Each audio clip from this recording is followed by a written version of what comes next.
As they come to the stage, I'd like to introduce Konnie. Whilst for many of you, she will need no introduction, for those of you who might need a little reminding, Konnie is a British television and radio presenter, perhaps best known for being the longest-serving female presenter on Blue Peter. Anyone got their Blue Peter badge with them? I think Sarah might have brought hers.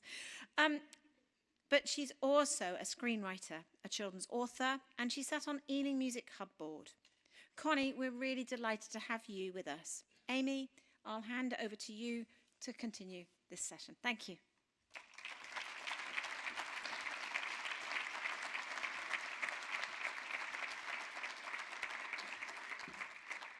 Good afternoon. Bridget more or less said everything I needed to say, so I'm sure I don't need to say too much more, but we are really excited to have such a special guest with us here today, someone who I'm sure has taught many of us through the TV screen after school, and someone who continues to advocate for young people and for a more sustainable planet through her ambassador work with several charities. Previous Blue Peter host, children's author, and so much more, Konnie Huq.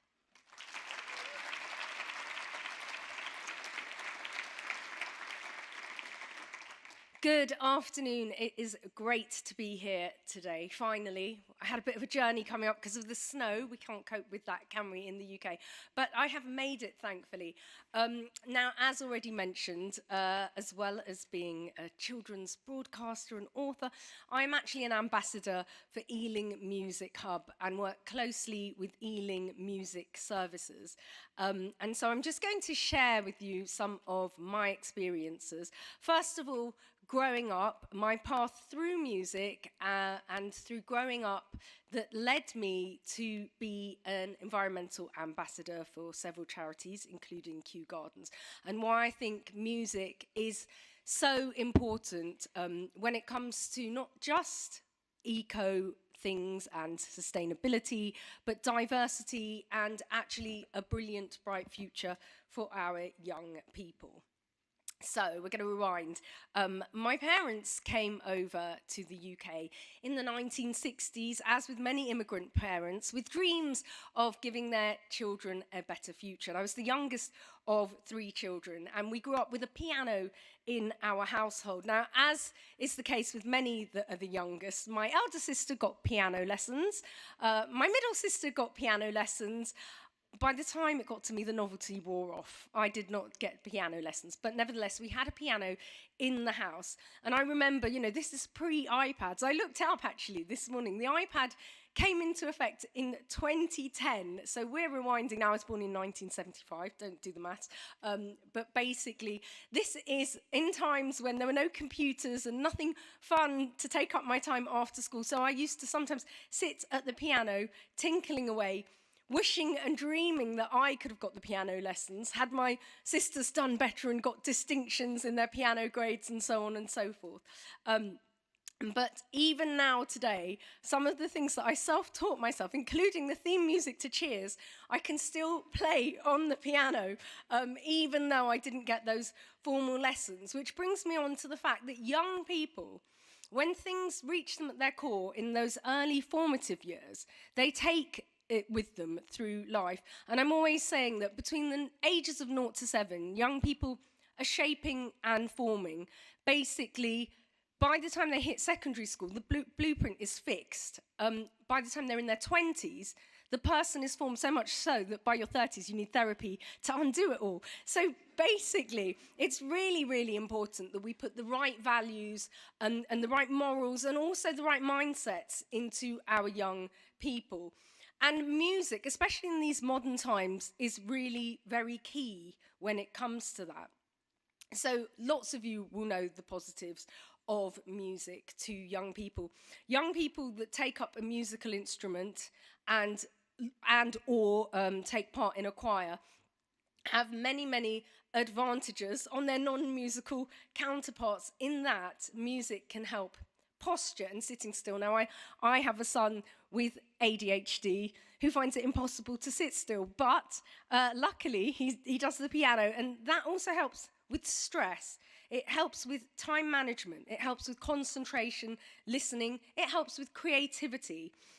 Studies have actually shown, as well as sort of helping the brain, music can slow down things such as dementia. My mother suffered from dementia. Stroke sufferers can recover brain function. Music is really good for social skills, also something that is very key, especially to young children that are often sat on their computers now. They're playing Minecraft, which can be musical, as you know, don't get me wrong. So confidence and memory, there are many, many aspects to what makes music such a positive.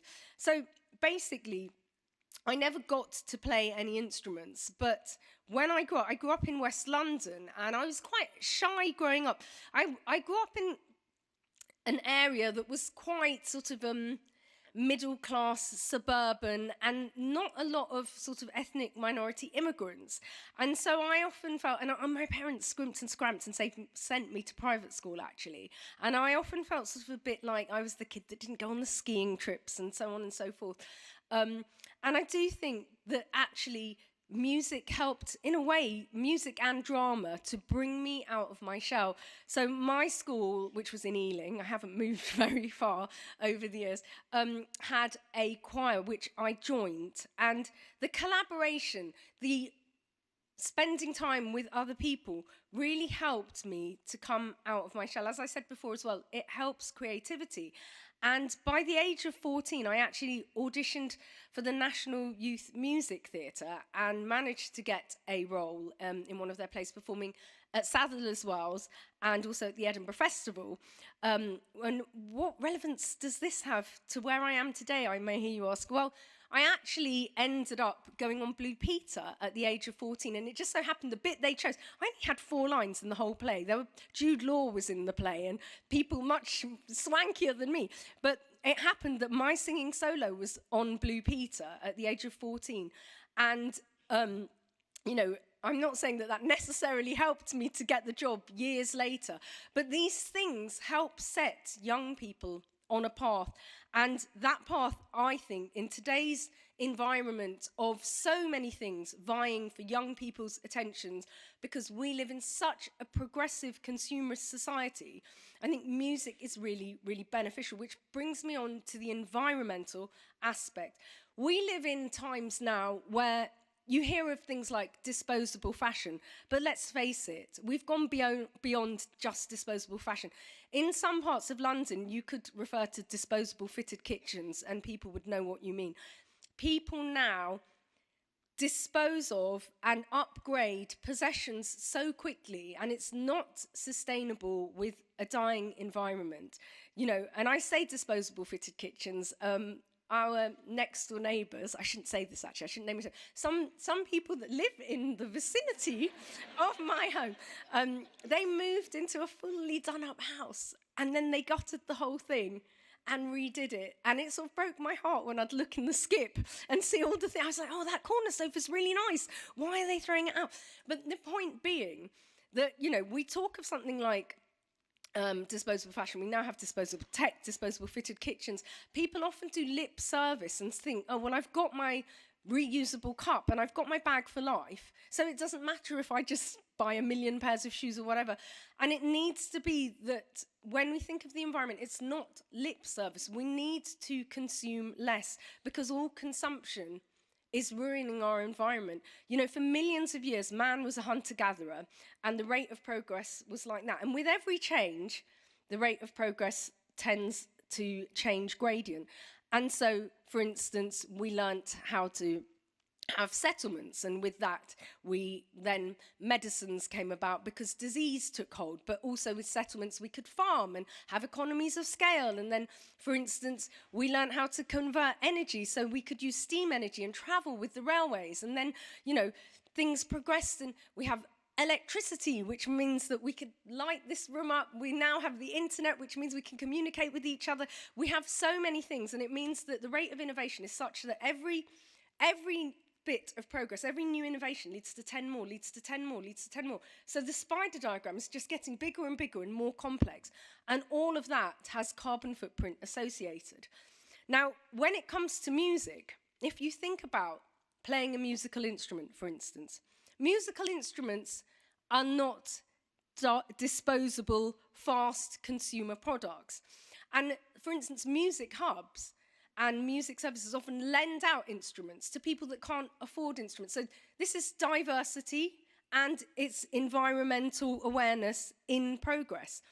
Also, once you have a musical instrument, the investment is there, but the opportunities for creativity and making different music are endless. You don't have to buy extension packs, you don't have to buy add-ons, you don't have to, continually upgrade.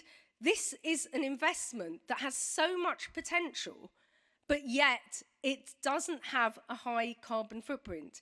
And the value of that to children's creativity, children's minds, all of the things that I mentioned before, their focus, it is absolutely key in this time when I feel that children's brains are almost becoming numb because we're spoon-feeding everything to them.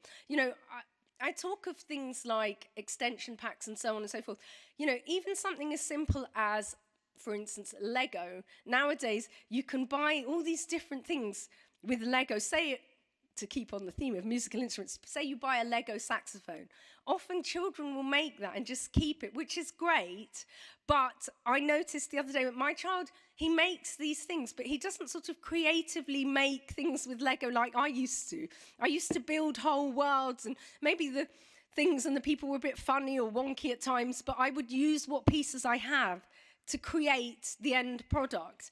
And this is the brilliant thing about music. You can create your own pieces, you can play pieces that are out there, you can change pieces that are out there and make them your own.